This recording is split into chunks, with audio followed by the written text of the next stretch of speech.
Os discípulos, queridos, eles haviam sido enviados para uma viagem missionária por Jesus. E o texto diante de nós nos relata o retorno deles. Essa viagem foi uma viagem bem-sucedida. Os evangelhos nos relatam que eles pregaram em várias cidades o evangelho do reino e que eles curaram várias pessoas, eles operaram vários milagres durante essa viagem. E foram os milagres que eles operaram também que chegaram aos ouvidos de Herodes e fizeram que Herodes perguntasse: quem é esse Jesus? Quem é esse Jesus? E agora os discípulos voltam, e eles voltam cansados dessa viagem. Ministrar cansa. Servir, curar pessoas, ensinar pessoas, cansa. E no Evangelho de Marcos, no capítulo 6, a gente aprende que foi o próprio Jesus quem disse: vamos nos retirar para um lugar deserto, onde vocês possam descansar.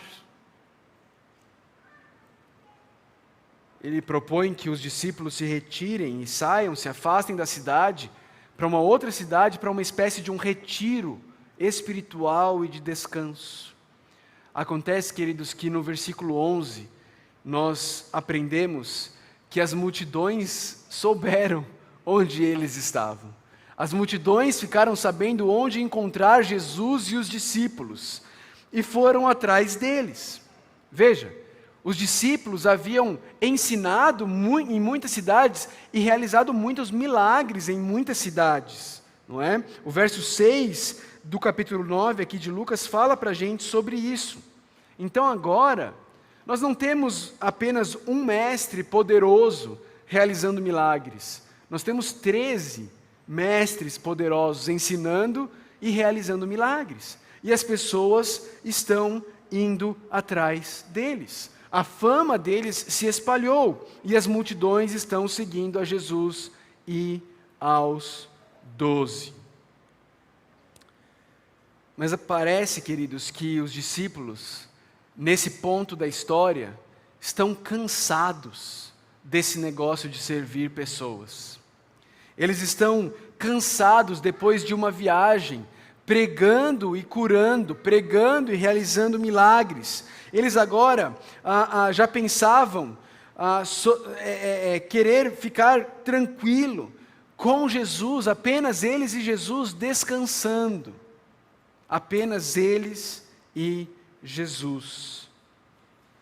E agora, queridos, eles estão tão cheios de si, que eles já se julgam capazes de não apenas dar sugestões a Deus, mas de dar uma ordem ao Criador dos céus e da terra.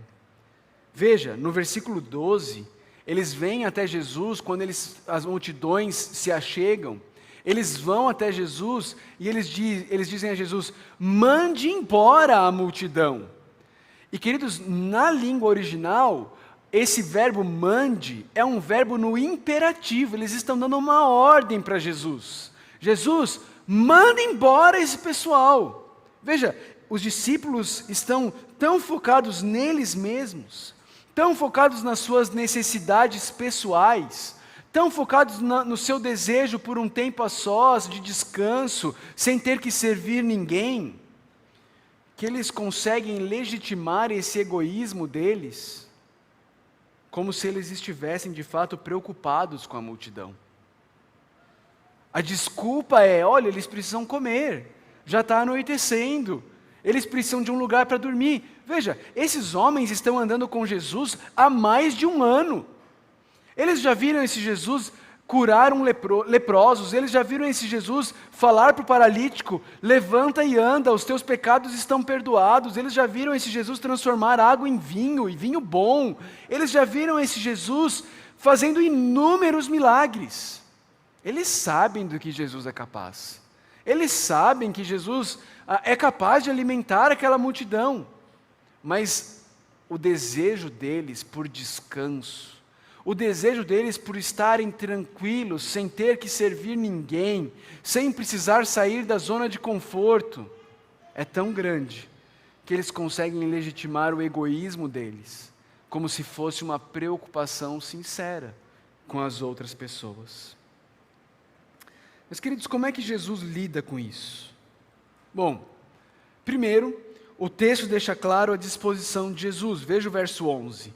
Se os discípulos querem mandar as multidões embora, o verso 11 diz que Jesus as acolheu. Jesus as recebeu. Jesus as abraçou. Jesus deu boas-vindas às multidões. Jesus as trouxe para perto. E Ele as trouxe para perto. Com verdade, com graça, com poder e com amor. Ele as trouxe para perto e falou para elas sobre o reino de Deus. E veja, às vezes a gente pensa que falar sobre o reino de Deus é apenas falar, olha, o reino de Deus é muito bom, é um lugar maravilhoso. Mas quando você vê Jesus pregando o reino de Deus, você sempre vê Jesus falando duas coisas. O reino de Deus está próximo, por isso, arrependam-se e creiam. Arrependam-se dos seus pecados e creiam. É isso que é necessário fazer à medida que você e eu entendemos que o reino de Deus está próximo, que o reino de Deus havia chegado. É necessário arrependimento e é necessário fé. E para que eles crescem, Jesus também curava aqueles que precisavam. Os evangelhos e o livro de Atos deixam claro que os milagres de Jesus tinham como objetivo demonstrar de quem era e na autoridade de quem era que Jesus falava.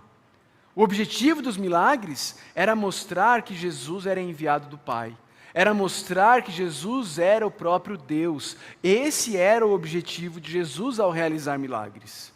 Veja, a pergunta não era quem é esse Jesus? Jesus está respondendo a pergunta. Jesus está falando sobre o reino dele que está vindo. Jesus está curando aqueles que precisam. Jesus está acolhendo suas ovelhas no meio daquela multidão. Mas quando os discípulos vêm dar uma ordem para Jesus, Jesus matricula os discípulos, queridos, em sua escola de maturidade. Jesus matricula os discípulos na sua lição de maturidade espiritual. Veja o versículo 13.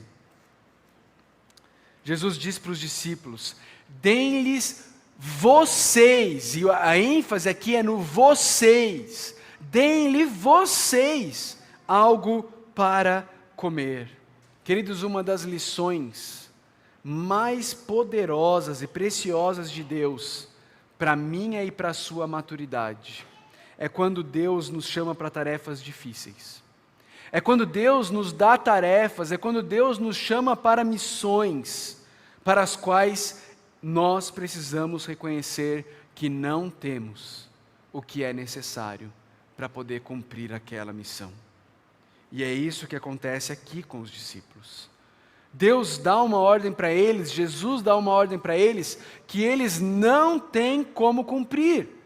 Pelo menos não neles mesmos, não na força deles mesmos. Como é que eles poderiam alimentar 5.000 homens, além de mulheres e crianças? Como é que eles poderiam fazer isso? Eles não têm como fazer isso. E eles sabem disso. Eles reconhecem isso. Eles, diante dessa tarefa difícil, diante dessa tarefa impossível, na verdade, eles retornam a Jesus de mãos vazias e dizem: olha, nós só temos 5 pães e 2 peixes. Como é que nós vamos alimentar essa multidão? Queridos, essas situações difíceis, elas são preciosas exatamente por isso, porque elas nos fazem ir até Deus, reconhecendo a nossa incapacidade.